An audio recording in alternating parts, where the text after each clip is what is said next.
Have you ever heard of a train that vanished without a trace? What sinister plan could make a locomotive disappear into thin air? Welcome to Classic Storytime Hub. Tonight's tale is The Lost Special by Arthur Conan Doyle, a classic tale reimagined and retold for the modern age. The chilling confession of Herbert de Lernac, now condemned to die in Marseille, has finally shed light on one of the most baffling crimes of the century, a crime so strange, so unprecedented, that it seems pulled straight from a nightmare rather than any criminal record. Official channels have been tight-lipped, and the press received only fragments, but evidence suggests that de Lernac's account aligns eerily with the facts.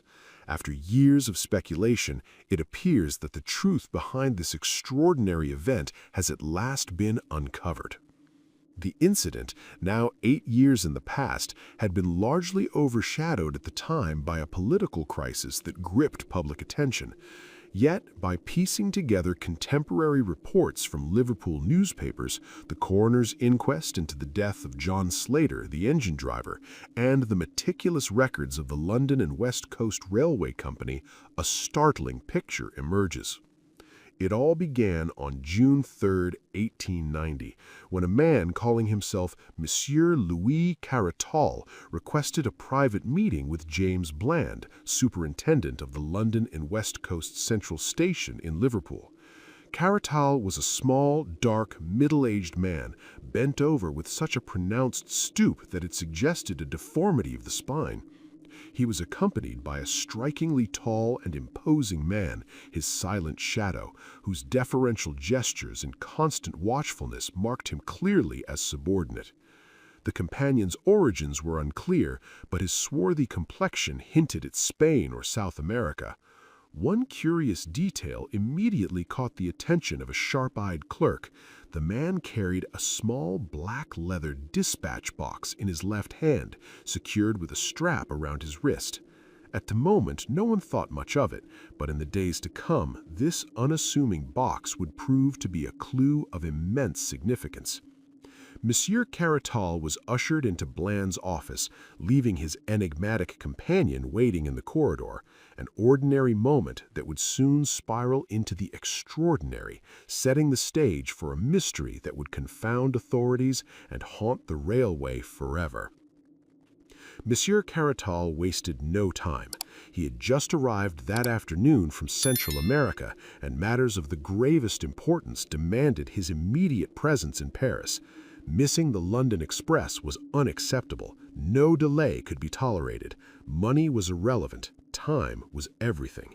If the railway company could accommodate him, they could set their own terms, but the train had to leave immediately. With the decisive press of the electric bell, James Bland, the superintendent, summoned Mr. Potter Hood, the traffic manager. In just 5 minutes, the arrangements were complete. A special train would depart in 45 minutes, allowing just enough time to clear the line. The engine assigned was Rochdale, number 247, a powerhouse of a locomotive, coupled to 2 carriages and a guard's van. The first carriage was designed to minimize the jarring ride. The second was divided into 4 compartments: first class smoking, second class, and second class smoking. The travelers would occupy the compartment closest to the engine, while the remaining 3 were left empty. James McPherson, a seasoned guard, would oversee the journey, with William Smith, a rookie stoker, tending the engine. As Monsieur Caratal left Bland's office, he rejoined his towering companion. Impatience radiated from them, every glance and gesture a silent demand to depart immediately. Having paid the required sum, £50 and 5 shillings, the standard 5 shillings per mile, they insisted on seeing their carriage and took their seats, ignoring the warning that the line would take nearly an hour to clear. Meanwhile, a peculiar coincidence unfolded back in the office they had just vacated. Requests for special trains were not unheard of in a bustling commercial hub, but 2 such requests on the same afternoon? That was extraordinary, and it would prove to be no mere accident. Almost immediately after Monsieur Carretel was dismissed, another man appeared, requesting a similar favor. This was Mr. Horace Moore, a dignified figure with the bearing of a military officer. He explained with evident anxiety that his wife had fallen gravely ill in London and that every moment of delay could be disastrous. Mr. Bland was sympathetic. A second special train, however, was impossible. The first one had already disrupted the local schedule. There was one compromise. Mr. Moore could share Carretel's train, traveling in one of the empty compartments, assuming Carretel had no objection. But Carretel's response was immediate and chilling. The train was his alone. He refused to allow any other passenger, no matter the circumstance. All attempts to reason with him failed. Moore's hope vanished. He had no choice but to take the ordinary slow train at 6 o'clock, leaving the station distressed and defeated. At exactly 4:31 p.m., the special train rolled out of Liverpool, carrying the crippled, imperious Monsieur Carretel and his towering, silent companion. The line was clear, and theoretically the train should have reached Manchester without delay. But by 6:15 p.m., officials in Liverpool were shocked. A telegram from Manchester arrived. The special train had still not appeared. Confusion and alarm rippled through the station. Something was terribly wrong, though no one yet knew what. An inquiry was sent to St. Helens, about a third of the way between Liverpool and Manchester. The reply arrived promptly. To James Bland, Superintendent, Central L&WC, Liverpool. Special passed here at 4:52, well up to time. Dowster, St. Helens. The telegram reached Liverpool at 6:40 p.m. 10 minutes later, another message came from Manchester. No sign of special as advised you by you. And then, at 7 p.m., a third message arrived, even more perplexing. Presumes some mistake as to proposed running of special. Local train from St. Helens timed to follow it has just passed and has seen nothing of it. Kindly wire advices. Manchester. The situation was quickly spiraling into the unbelievable. In a strange way, the last telegram offered some relief. If an accident had befallen the train, surely the local following train would have noticed. But the question remained, where was the train? Could it have been sidetracked for repairs or to let the slower train pass? Possible, but unlikely. Desperate for answers, telegrams were sent to every station between St. Helens and Manchester.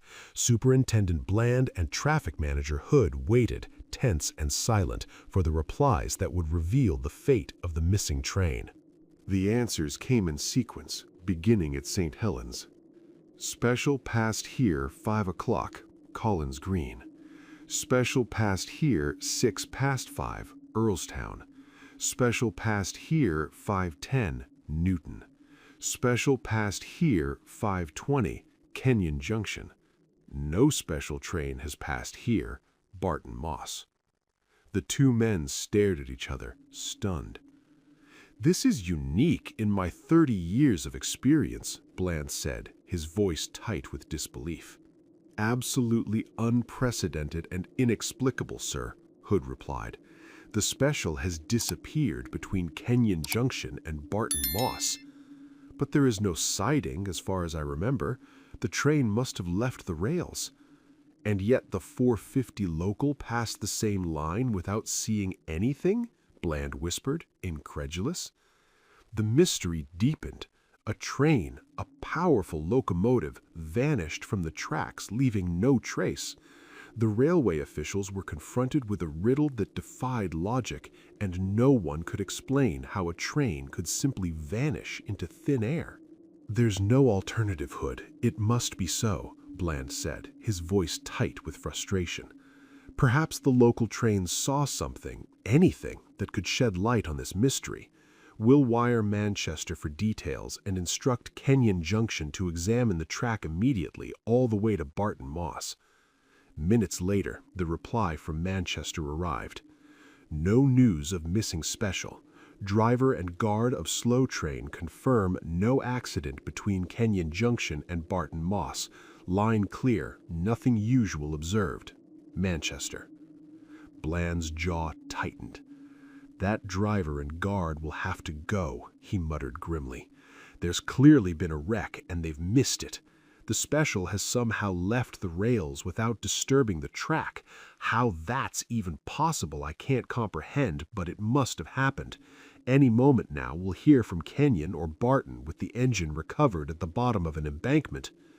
But Bland's grim prediction did not come to pass. Half an hour later, a message arrived from the station master at Kenyon Junction. No traces of the missing special. It certainly passed here, but never reached Barton Moss. We detached the engine from a goods train, and I personally rode the line. Everything is clear. No accident. Nothing unusual. Bland ran his hair through his hair, exasperation and disbelief etched deep on his face. "This is utter lunacy, Hood," he cried. "Does a train, an entire engine, tender, 2 carriages, a van, 5 people, simply vanish into thin air in broad daylight in England? It's preposterous. Unless we get concrete answers within the hour, I'm taking Inspector Collins and going down there myself." The room seemed to pulse with tension. A train had disappeared. No wreck, no derailment, no trace, just a straight line of railway and nothing to explain be impossible. At last, a shred of concrete news arrived. A telegram from Kenyon Junction that brought both relief and horror. Regret to report the dead body of John Slater, driver of the special train, has been found among the gorse bushes 2¼ miles from the junction. He apparently fell from his engine, tumbled down the embankment, and rolled among the bushes. Head injuries from the fall appear to be cause of death. Ground thoroughly examined, no trace of the missing train. The country, meanwhile, was gripped by a political crisis, and sensational events in Paris, threatening the collapse of the government and the ruin of prominent French figures, dominated the headlines. In such tumultuous times, the mysterious disappearance of a train seemed almost trivial. The newspapers struggled to take the story seriously. Many dismissed it as a clever hoax.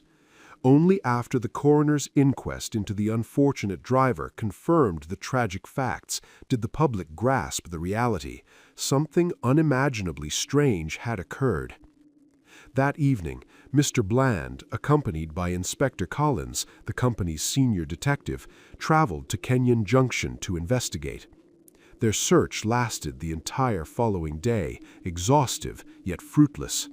No sign of the missing train could be found. No logical explanation could account for the facts. Every hypothesis, mechanical failure, derailment, sabotage, was systematically ruled out. Inspector Collins' official report, still on record, highlighted the baffling multiplicity of possibilities.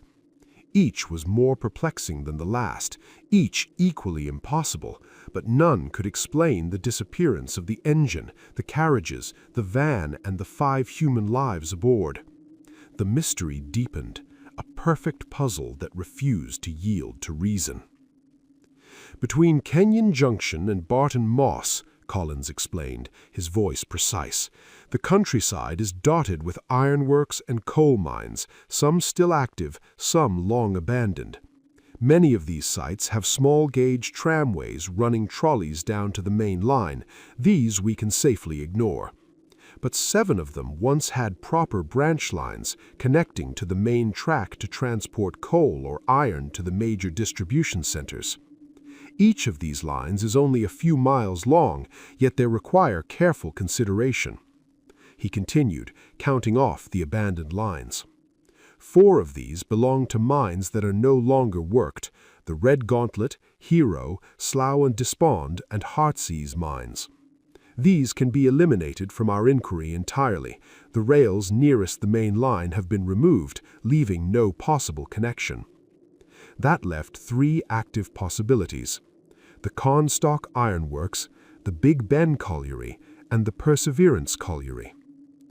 The Big Ben branch is barely a quarter-mile long and dead ends at a wall of coal awaiting removal. Nothing unusual was seen or heard there.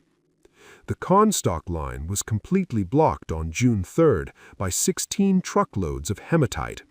It's a single track, and nothing could have passed through without being noticed. "As for the Perseverance Colliery line," he said, eyes narrowing, "this is a large double track handling heavy traffic from the mine. On June 3rd, everything was proceeding as usual. Hundreds of men, including a gang of plate layers, were working along the 2.25-mile stretch. It's simply inconceivable that a train could have passed there without being seen or heard." Collins paused, letting the weight of the observations sink in. "It should be noted," he added, "that this branch line lies closer to St. Helens than the point where John Slater's body was found. From this, we can reasonably conclude that the train had already passed that area before the calamity struck, and yet how it could vanish afterward without a trace remains utterly inexplicable." "As for John Slater," the inspector said grimly, "there is nothing in his appearance or his injuries that offers a clue. All we can assert is that he met his end by falling from his engine. Why he fell, or what became of the train afterward, I cannot say with any certainty." Frustrated and humiliated by insinuations of incompetence in the London papers, the inspector even tendered his resignation to the board. A month passed. Both the police and the railway company pursued their investigations with no success whatsoever. A reward was offered, a pardon promised in the case of a crime, yet no claimant came forward. Every day the public scanned their newspapers, expecting the bizarre mystery to be solved. Week after week, however, the solution remained as elusive as ever. On a bright June afternoon, in one of the most densely populated regions of England, a train and all its passengers had vanished as completely as if a master of chemistry had transformed them into vapor. Theories ran wild. Some newspapers suggested supernatural or preternatural forces at work. Many pointed fingers at the deformed Monsieur Caratal, hinting that he might be better known under a less polite name. Others suspected his swarthy companion, though what role he could have played remained utterly unfathomable. Among the chaos of speculation, a few theories gained traction. One, published in the Times by a well-known amateur reasoner, attempted a semi-scientific explanation. While the full letter appeared in the July 3rd issue, an extract highlighted the struggle of reason against the impossible. The train had vanished without derailment, accident, or trace, leaving only questions, fear, and fascination in its wake.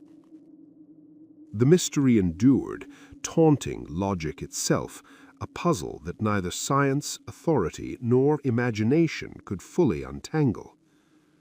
One of the fundamental rules of practical reasoning, the writer argued, is this: when every impossible explanation has been eliminated, whatever remains, however unlikely, must contain the truth. It was undeniable that the train had left Kenyon Junction. It was equally certain that it had never reached Barton Moss. The notion that it had diverted onto one of the 7 sidelines was highly improbable, yet not entirely impossible.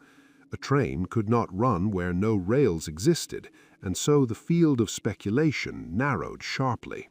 3 branch lines remained: Cornstalk Iron Works, Big Ben Colliery, and Perseverance Colliery.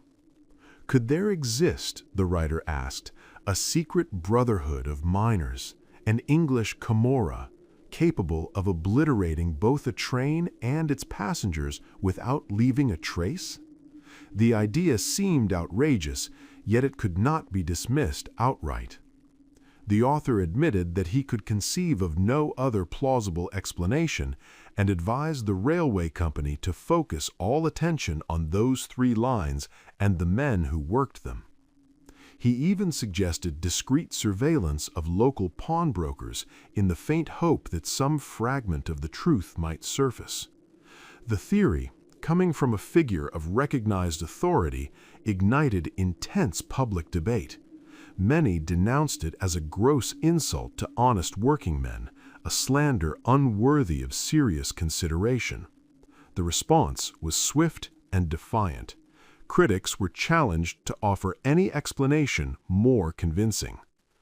Two replies soon appeared in the Times. The first proposed that the train had derailed and plunged into the Lancashire and Staffordshire Canal, which ran parallel to the railway for a short distance. This theory collapsed once the canal's depth was published. It was nowhere near sufficient to conceal an entire engine and its carriages. The second suggestion took a darker turn.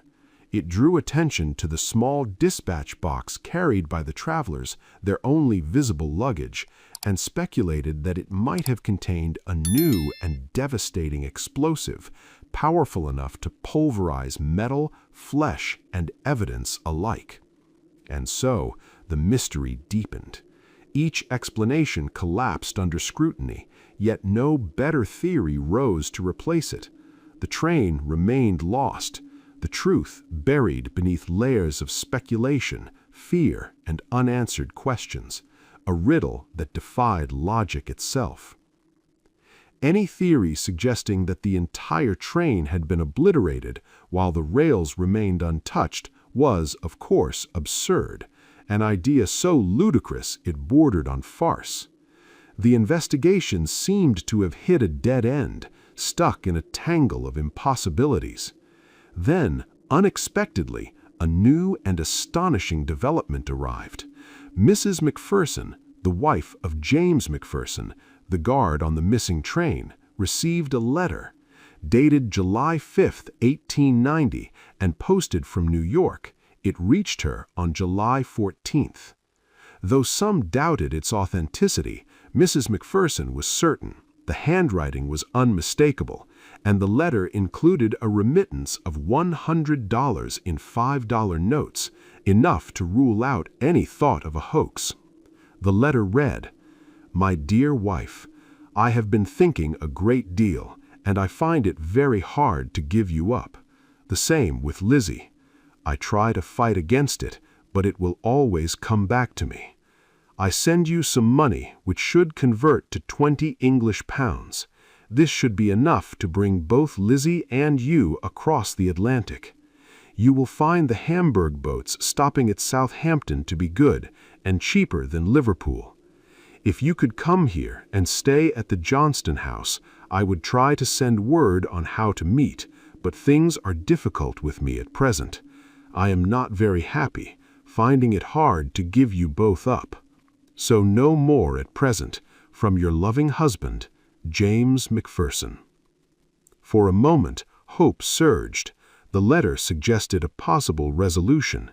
Indeed, a passenger bearing a close resemblance to the missing guard had sailed from Southampton on the Hamburg and New York liner Vistula on June 7th, using the name Summers.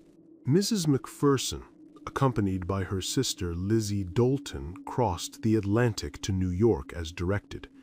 They stayed 3 weeks at the Johnston House, waiting for word from the missing man. But no message came. No sign of James Macpherson appeared. It was possible that careless reporting in the press had warned him that the authorities were using the women as bait. Whatever the reason, the truth was cruelly simple. He neither wrote again nor showed himself, and eventually the women were forced to return to Liverpool, their hopes dashed. The train remained lost, the guard remained missing, and the mystery, a puzzle that had confounded experts, authorities, and the public alike, remained as inscrutable as ever. And so the mystery remained, unchanged, unresolved, right up to the year 1898. As incredible as it may sound, not a single fact had surfaced in 8 long years to explain the astonishing disappearance of the special train that carried Monsieur Caratal and his silent companion. Painstaking investigations into the backgrounds of the two men revealed little of practical value. Caratal was well known in Central America as a financier and political agent, a man accustomed to influence and danger. During his voyage to Europe, witnesses recalled his almost frantic urgency to reach Paris, as though delay itself threatened his survival. His companion, listed on passenger records as Eduardo Gomez, possessed a far darker reputation. His past was marked by violence. He was known as a bravo, a hired strongman, a bully. Yet there was no doubt of his loyalty.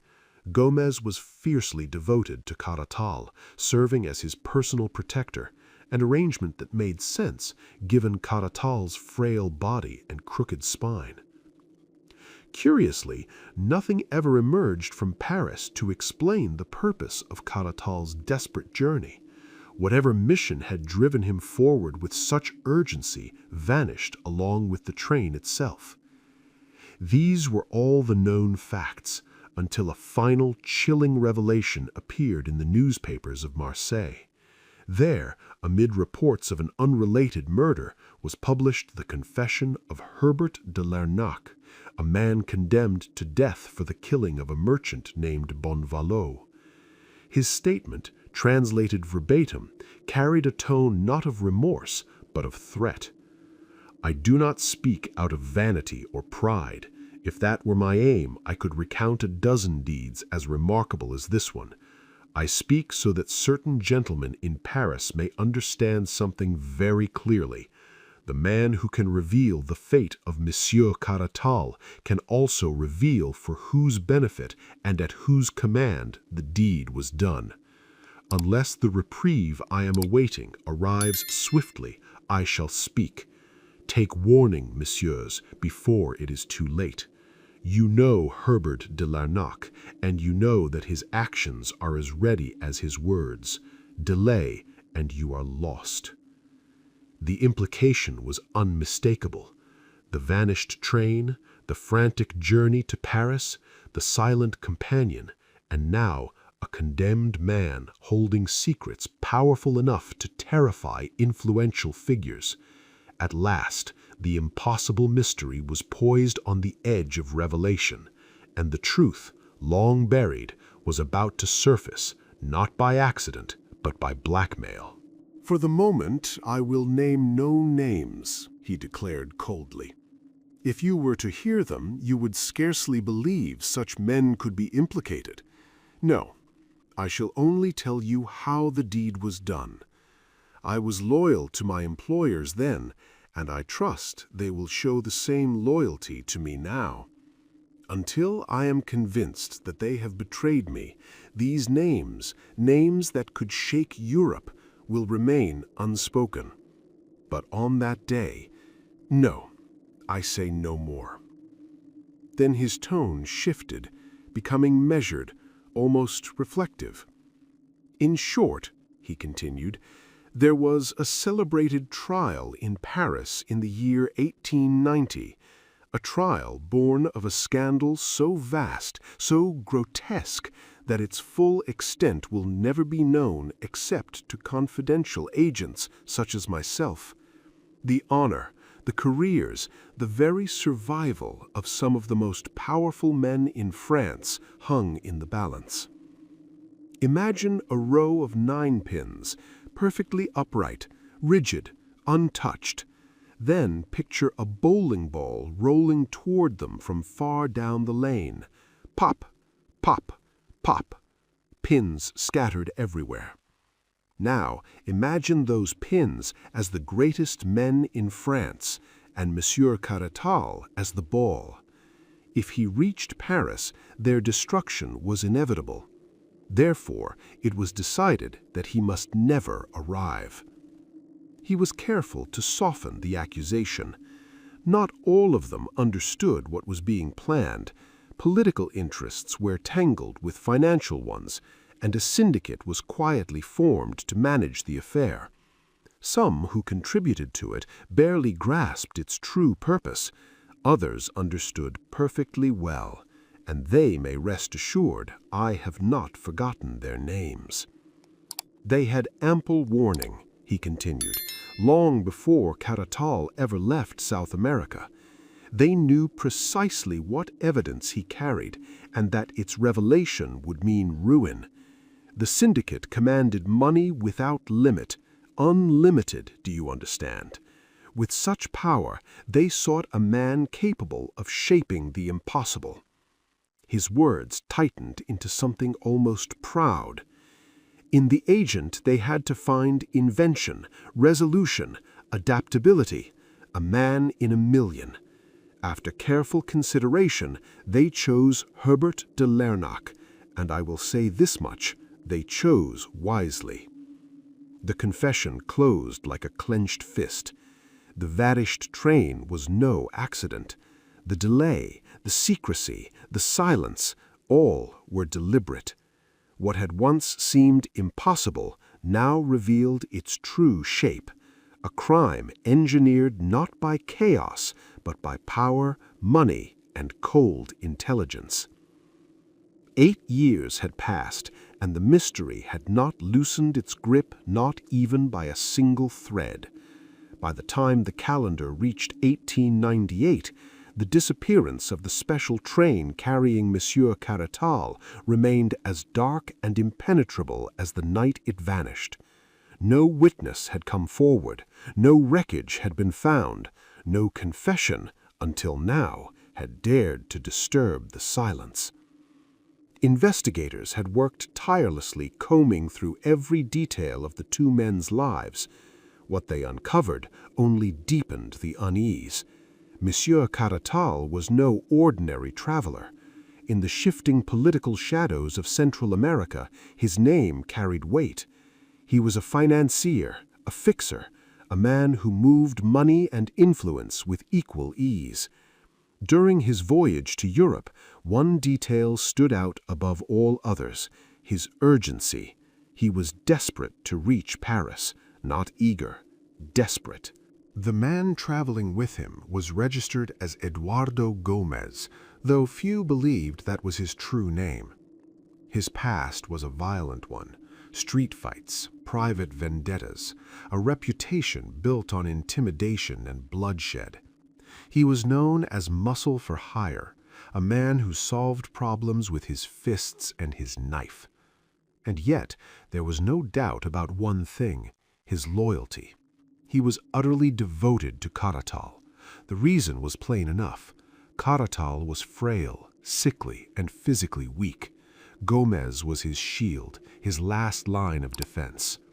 And yet, even with this protection, both men vanished. Paris, for its part, remained silent.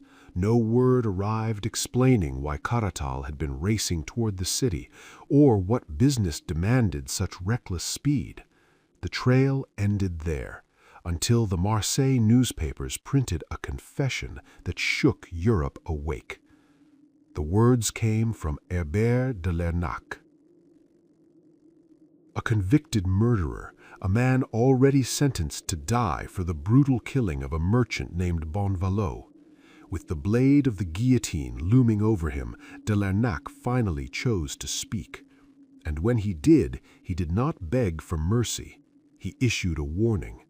He wrote that he was not speaking out of vanity, nor to boast of his talents. If pride were his aim, he claimed, he could recount many deeds as grand and terrible as this one. No, this confession served another purpose. It was a message, a threat. He wanted certain powerful men in Paris to understand something very clearly. The same man who could describe the fate of Monsieur Caratal could also reveal who had ordered it and why. Unless, of course, the pardon he awaited arrived quickly. "Take heed," his words seemed to say. "You know me. You know what I am capable of. Act now, or everything you fear will come to pass." For the moment, de Lernac refused to name names. He teased them instead, hinting at identities so explosive that merely hearing them would shake the foundations of Europe. Those names, he promised, would remain buried for now. He had been loyal once and expected loyalty in return. Betray him, however, and the world would burn. Then he turned to the past. He spoke of a trial in Paris 8 years earlier, a trial tied to a political and financial scandal so vast that its true scale was known only to men like him. Careers, reputations, entire legacies had balanced on a knife's edge.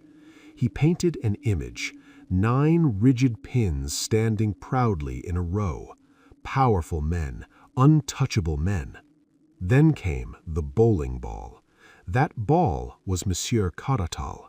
From far away they could see him coming, and they knew that if he arrived, those proud figures would fall one by one, pop, pop, pop, until none were left standing. His testimony, his documents, his knowledge would ruin them all. So a decision was made. Caratal could not be allowed to arrive. Not everyone involved fully understood what that decision meant. Money was pooled, a syndicate formed. Some contributors believed they were protecting markets, stabilizing governments, preventing chaos.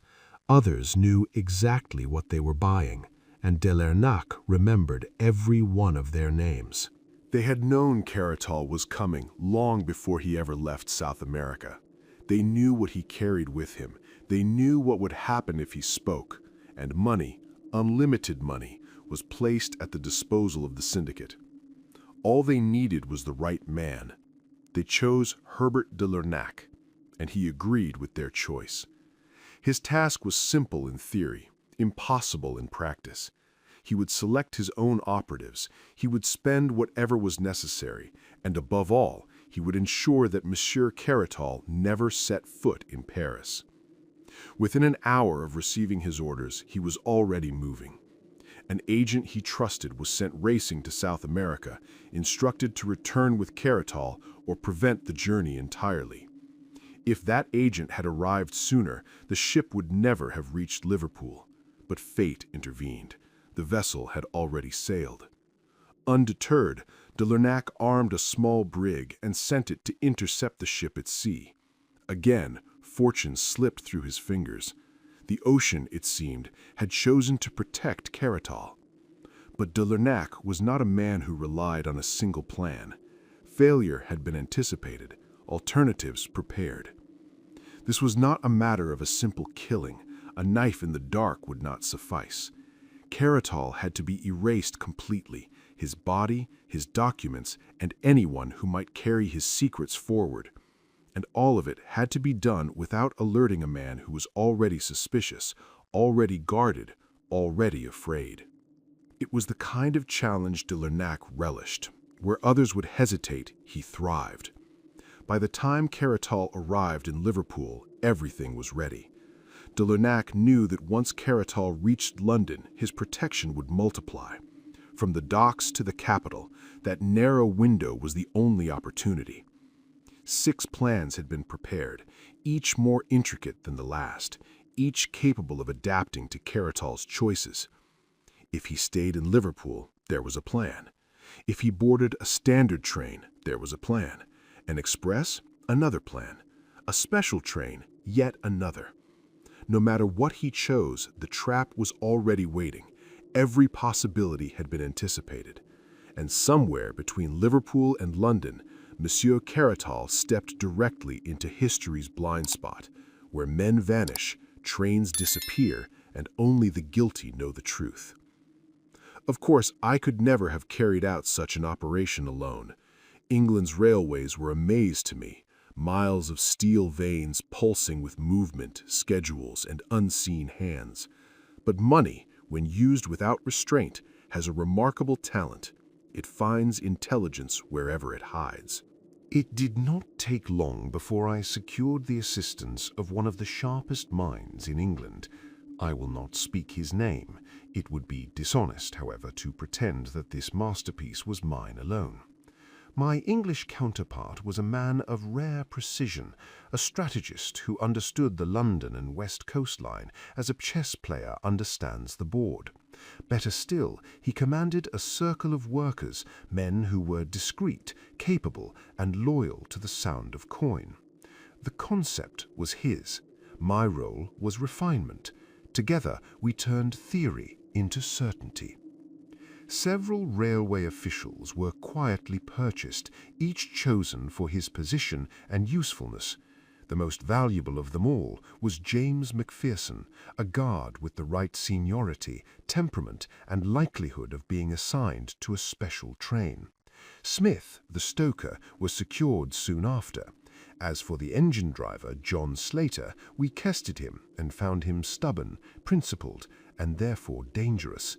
He was left untouched. Uncertainty is a luxury one cannot afford. There was no guarantee that Monsieur Caratal would request a special train, but probability favored us. Time was his enemy, and speed his obsession. Paris awaited him, and every hour mattered.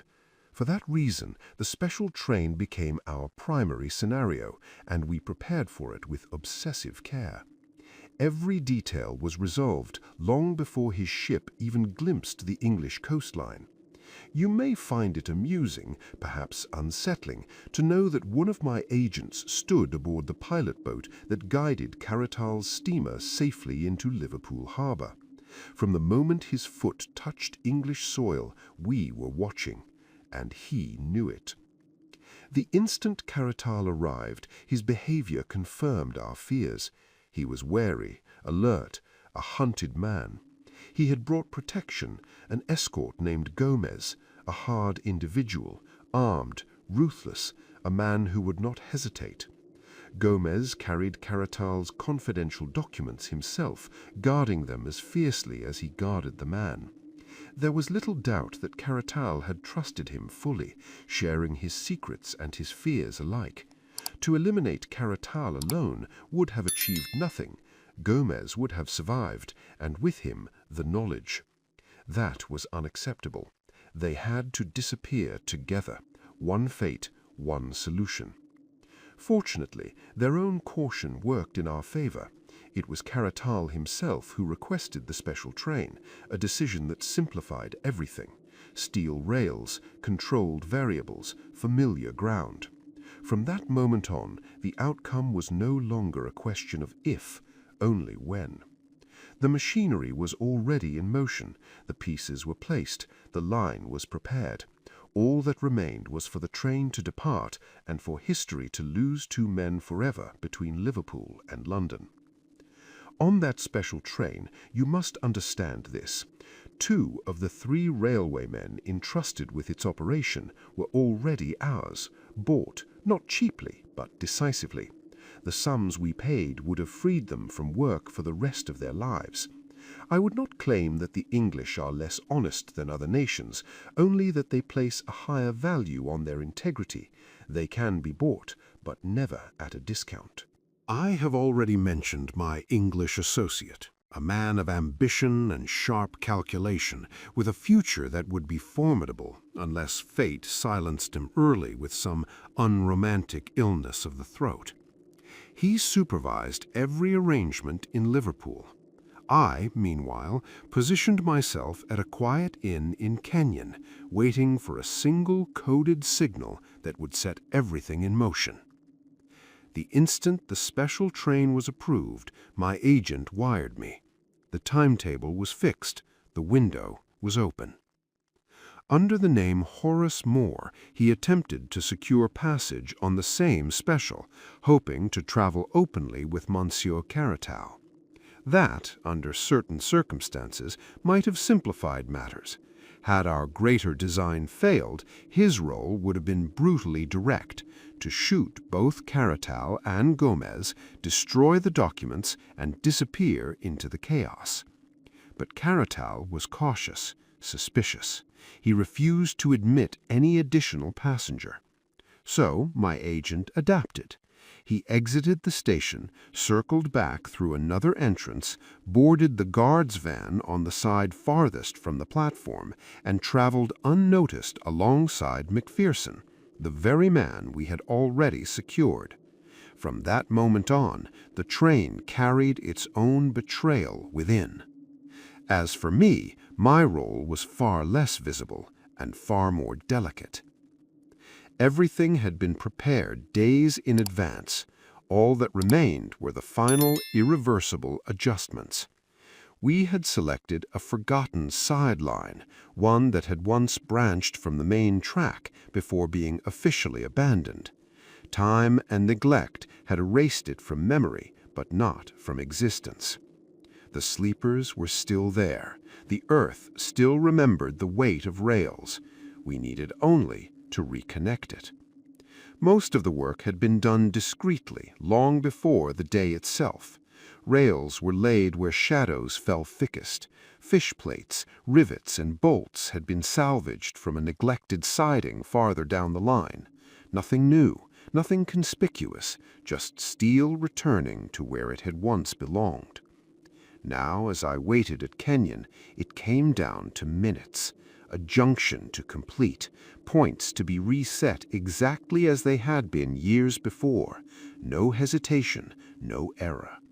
When the signal came, the line would be whole again, and the special train, obedient, blind, and doomed, would follow the rails we chose for it, not the ones it believed were beneath its wheels. With my small but utterly reliable crew, every detail was in place long before the special train appeared.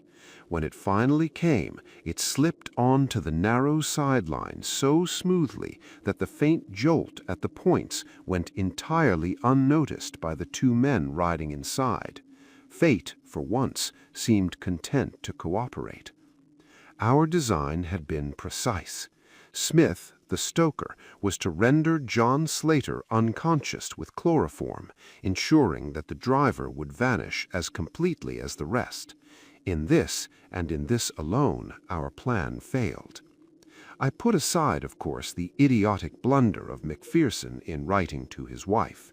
Smith bungled his task. Slater resisted. In the struggle, the man was thrown from the engine. Fortune favored us just enough. His neck broke in the fall, but his body remained. A stain, a single imperfection on what should have been a flawless execution.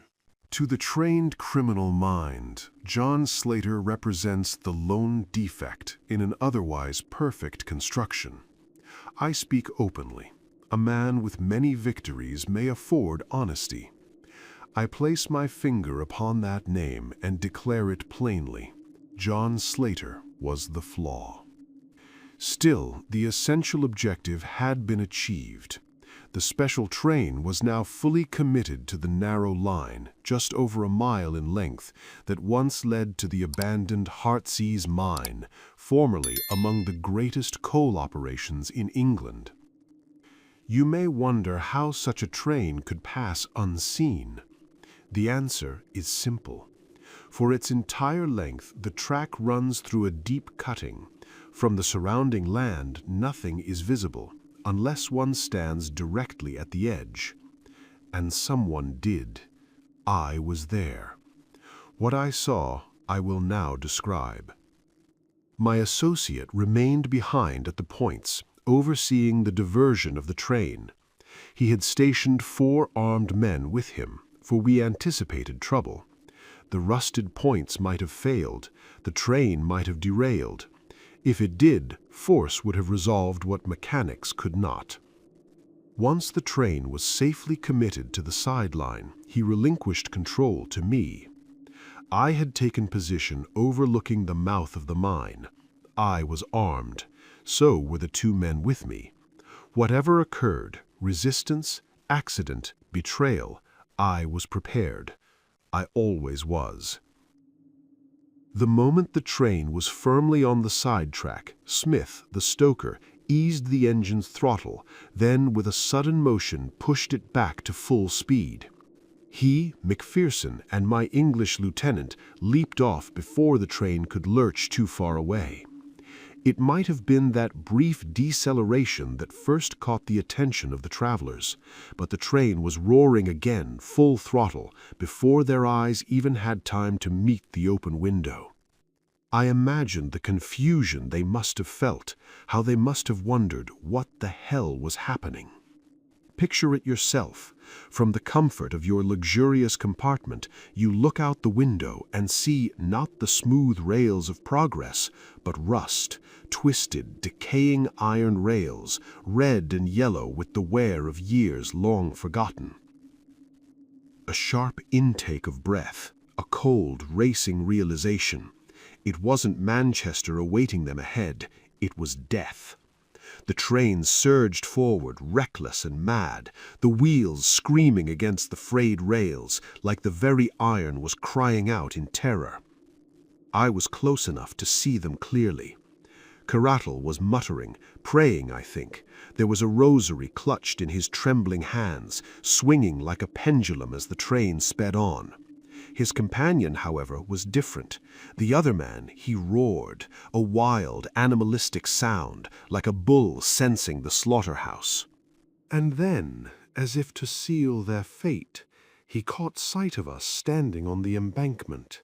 His eyes widened in madness, and he gestured toward us, frantic. In a desperate, frenzied move, he ripped at his wrist and hurled his dispatch box out the window. It flew in our direction. "The evidence," he seemed to say. "Take it, keep us alive, and we'll stay silent." It was almost charming, in a twisted way, how easily he thought the world could be bought with that box, how sure he was that we might spare them.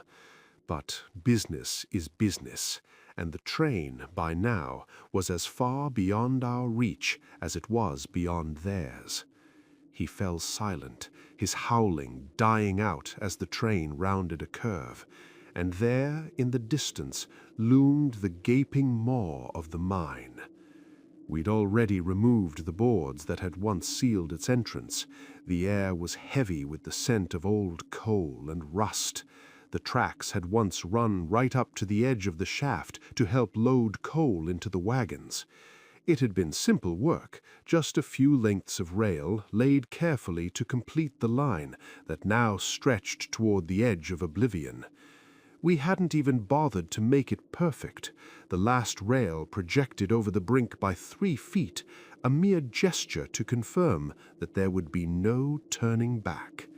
The mine waited, its darkness swallowing the last shred of light. We could see their heads at the window. Caratol's face was frozen in terror, his companion Gomez towering above him, but neither of them could tear their eyes away from what lay ahead. The sight, I could tell, had paralyzed them. I had often wondered how the train, racing at such speed, would meet the pit into which I had carefully directed it. There was a moment of uncertainty, a breath held in the still air. One of my colleagues had thought the train might leap over it, and for a heartbeat it seemed possible. But no, it fell short. The buffers of the engine slammed into the other side of the shaft with a deafening crash. The funnel flew off, spinning into the air like a discarded toy. The train's tender, carriages and van were thrown together in a violent heap, a mangled mass that, for a moment, choked the mouth of the mine. And then something in the middle of the wreckage gave way. A scream of metal, a clatter of iron and steel. The debris, a jumbled mess of green iron, shattered wood, smoking coals and brass fittings, crumbled together and collapsed into the yawning mine. The noise was deafening. The rattle of wreckage against the jagged walls of the shaft was relentless. Then, after what felt like an eternity, a deep rumbling roar echoed up from the depths below. The train's wreckage struck the bottom of the mine. A sharp final crash followed, as though the boiler had burst, sending a violent explosion of steam and smoke into the air. It erupted like a geyser, thick and dark, spiraling upward in a cloud of fury. For a moment, the mist hung around us, a suffocating rain of vapor, before it slowly shredded into wisps and drifted away in the summer sunshine. And then, silence. The Heartsease mine had swallowed it all, train, passengers, and fate. Nothing remained but the quiet, the stillness, and the black pit, as though nothing had ever happened. With the plan executed, the final task remained: leave no trace. Our crew, meticulous and efficient, was already dismantling the evidence. The rails were ripped up, the sideline disconnected. The pit's entrance was replanked as if it had never been touched. Every mark of our work, every trace, was erased. Within minutes, we were gone. We left the country without haste, but without delay. Some of us took the road to Paris, others to Manchester, and Macpherson, after disappearing to Southampton, made his way to America.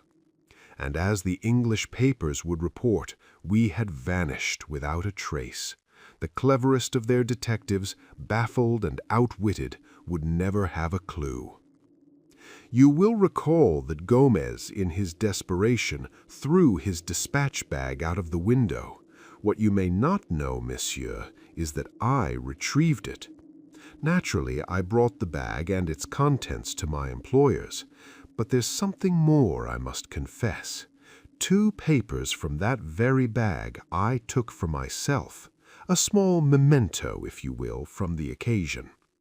Now, I don't intend to publish these papers, that would be ill-advised, but as you may understand, it's every man for himself in this world, and when my friends refuse to help me, what else am I to do? Messieurs, I assure you, Hubert de Lernac is just as dangerous when he's against you as when he's working with you, and I am not a man who will walk to the guillotine without ensuring that each of you is already well on your way to New Caledonia. For your own sake, if not for mine, make haste, Monsieur de, General, and Baron. You may fill in the names as you wish. Believe me when I tell you, the next edition of this story will leave no blanks to be filled. P.S. As I go over this statement, there's one omission I can't ignore. It pertains to Macpherson, the guard who so foolishly wrote to his wife and arranged to meet her in New York. You can imagine that with stakes like these, we could not leave his loyalty to chance, not with the possibility of him confiding in her. The moment he broke his oath by writing to her, he was no longer useful to us. We took measures to ensure he would never see her again. I've often thought it might be a kindness to write to her, to assure her there is no impediment to her moving on with her life, to find solace again. But that, too, is a matter for another time. And thus the story ended. If you liked this journey into the worlds of classic literature, do not forget to support us by subscribing so we can tell you more. And hey, if there's a classic tale you'd love to hear told in this suspenseful style, drop its name in the comments below. Your suggestion might be our next chilling adventure.